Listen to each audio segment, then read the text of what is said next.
name's Maureen Scott, and I'm the CEO and co-founder of a startup business called Ether Books. Back in 2000, I was recruiting content for the world's first touchscreen smartphone device, which was based on the Psion Symbian operating system. My business partner and I developed the world's first direct booking application for consumers for British Airways. That was a predecessor to the big companies like Travelocity and Expedia. I received a call from a friend of mine who had this brilliant idea.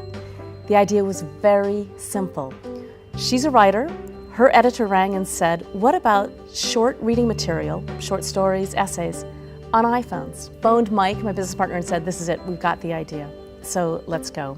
He left his job at the Financial Times. We set up Ether. We launched in April 2010. We launched our initial app, and we had content from very, very famous writers. And it was amazing. We launched at London Book Fair. We had incredible media coverage. Our app downloads went through the roof. Then a couple of weeks later, Sir Paul McCartney, he was interviewed on Radio 4 on election day, and he promoted Ether. And then a funny thing happened. We had a big shock because our downloads and our traction fell off a cliff. So we weren't quite sure what we were going to do. What happened after we launched at London Book Fair is we received emails from a lot of writers wanting to know if they could publish on the Ether platform.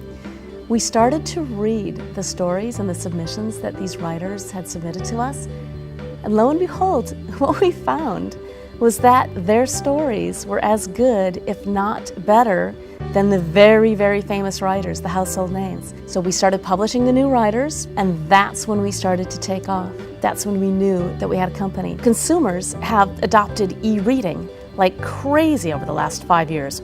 So we're combining e-reading with smartphone adoption, and we're publishing content-appropriate reading material that fits smartphones. We distribute now in the Apple Store. We'll be moving to Android. We use what's called the freemium model, in-app purchase. So we will be targeting as many smartphones as possible over the next 12 to 24 months.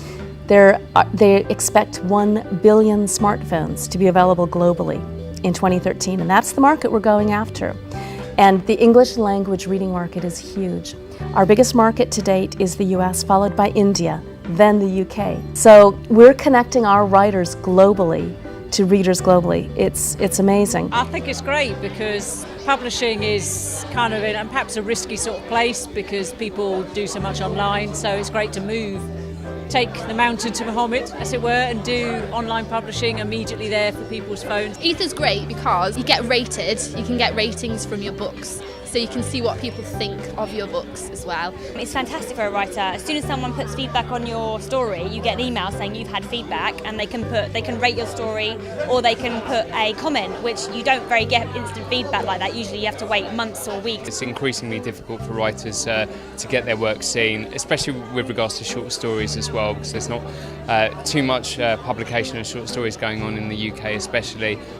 So yeah, it's just a great way to get your stories out there, get people to read it. As a reader, I love them. I think they're really good. You can read on the train, you can read 5 minutes while you're sitting at home on your phone. It's really, really good for both aspects. The next release of our product, we're calling it Ether version 2.0, will be shipping in September. We've worked with writers for the last 2 years. We've gathered a lot of data with our existing app, and we are doing a completely new build of the product.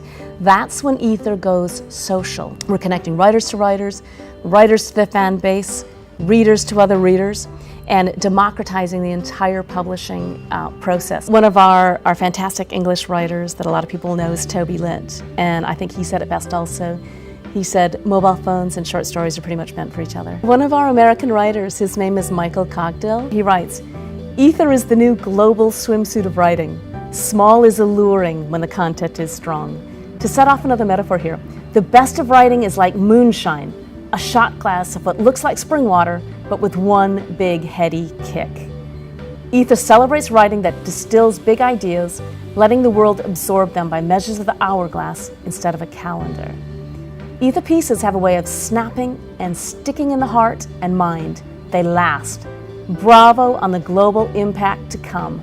I'm humbled by the chance to join the Ether revolution. We're discovering new writers, and we are enchanting readers and connecting both of them.